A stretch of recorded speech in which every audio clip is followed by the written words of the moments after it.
how to nail your champagne tower. We've got several tips. I'm gonna give you them all across this whole episode, but you need to make sure you listen to every single one and make notes. A champagne tower is not something that you can just rock up on the wedding day and be like, oh my God, yeah, let's do a champagne tower. No. There is full planning involved in this, as is most of the wedding day. Anything that's cool and fun had prior planning. Okay, let's start at the start. A champagne tower, we've got a picture here. It is a tower of glasses, which the couple will then either pour in front of everybody and it pours and it streams down the tower, or it can be already set up, pre-made and set out ready for people to just take photos of. The very first step that you need to think about is, why are you doing a champagne tower?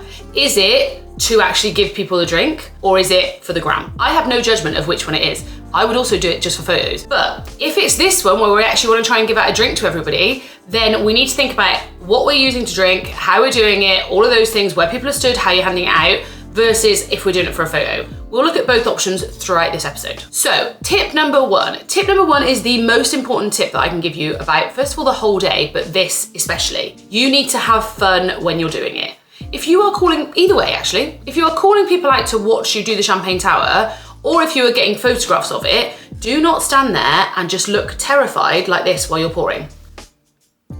Terrified that it's gonna fall over, that it's gonna ruin everything, that it's not gonna be fair. Like, you have to be a vibe. If you're not this vibey couple and you are just gonna be terrified, don't do it. We need full energy for a champagne tower. Do not just walk over to it and pour the bottle. Even if you are confident it's not gonna fall over. We need spray, that's what that is, spray. We need spraying, we need laughing, we need pouring, we need swigging from the bottle, we need high energy. Think about all these different things as photos, and each bit is a kind of moment. You need to keep moving. Surely you're all from that era of America's Next Top Model where it's like change, move, change, spray, pour, drink, kiss. This will set the tone for that whole part. So it is important to make sure that your attitudes are right going into it. We can also think about more ways to be fun during that champagne tower. Can we give everybody sparklers? Can we give them all some Prosecco pre you guys pouring? Can we spray them a little bit without pissing them off? I skipped over it slightly, but sparklers during the champagne tower. The photos from this wedding that I keep showing on here today are from one where we did sparklers. So we lined up guests to the champagne tables. I then lit all the sparklers, handed those out. We'll do a whole video on how to nail a sparkler shot. But we get the sparklers, everybody's going, we get the couple out, they walk down there, woo, woo, woo, all the way down, do the champagne, pour, have a drink, and it's like that sparkling bit. That is top tier of how to do a champagne tower. But versus the other side, where if you just want it to be the two of you and the photographer, you can do that, but you're still gonna need the vibe, still gonna need the energy. Tip number two, stop using champagne. Unless you are giving it out to everybody and champagne is very important to you, or you are absolutely minted, don't use champagne, it's not worth it. We shouldn't be spraying champagne, we should be drinking champagne. Okay, so no champagne leaves us with two other options. We can either have Prosecco.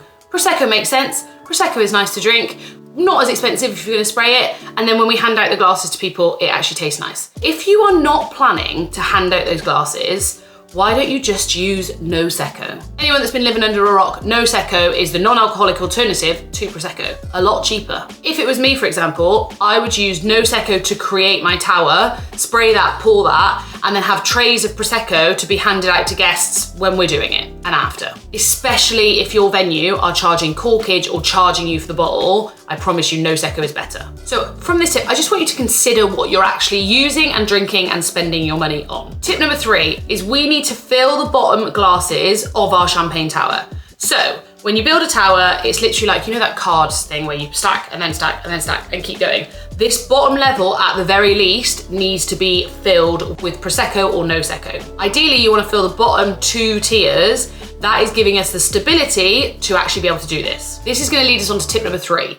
We need somebody in charge. We need somebody sober and in charge. We need somebody sober and reliable in charge. You guys cannot do it, and your drunk bridesmaid cannot do it. If you've been clever and got somebody like a coordinator, or if you've got a really nice venue, they will do this for you. If they won't be involved in it, you do need to find someone who you trust to set this up. So when they set it up, they'll be building the tower like this. So we have different glasses stacked on top of other glasses. They have to be coupes. That is the whole point of the champagne tower. It will not work with flutes. Please don't do it with flutes. So they need to stack it like this, depending on how many glasses you guys have chosen. We'll come on to that. Then they need to fill the bottom two tiers, probably like halfway full. That's just giving the weight to the tower. Ideally, they will also put two glasses nearby for you two. So when you pour, you don't need to take that top glass off.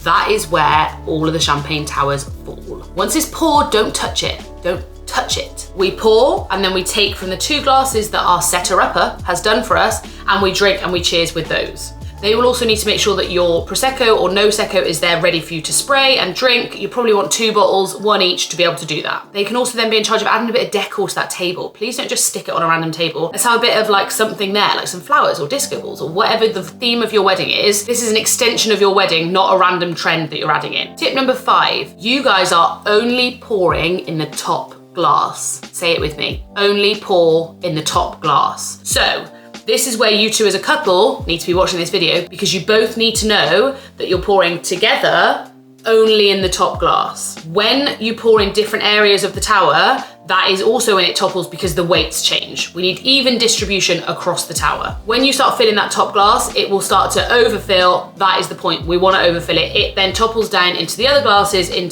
that's the tower. That's the point of the champagne tower, is for it to overflow. So in a perfect world, you two will walk in, full hype, full energy, over to the table, grab your bottles, spray them. There's a mini tip within the tip. Okay, this is my Prosecco. You are going to take the cork out of the Prosecco, get rid. You're gonna put your thumb over the top of the Prosecco, you're gonna shake it, build it up, and then, you know, like in a hose pipe where you used to just like spray it to the sides, that's what you do to get that spray going. So you just shake, pressure, spray. So you're gonna walk over, full hype, we're gonna spray our Prosecco, we're gonna pour, we're gonna keep pouring into there, we're gonna have some spare bottles down here in case that we've sprayed too much of it, we're gonna swig from it, we're gonna take our 2 glasses from the bottom that are not part of the tower, don't take them from the bottom row, behind the tower, we're gonna cheers those, we're gonna kiss, we're gonna have fun, we're gonna then make sure that people have got some drinks, great time. We then need that champagne moment to be leading into something else. So likely it's gonna be that you're gonna say, woo, cheers, and your MC will then go,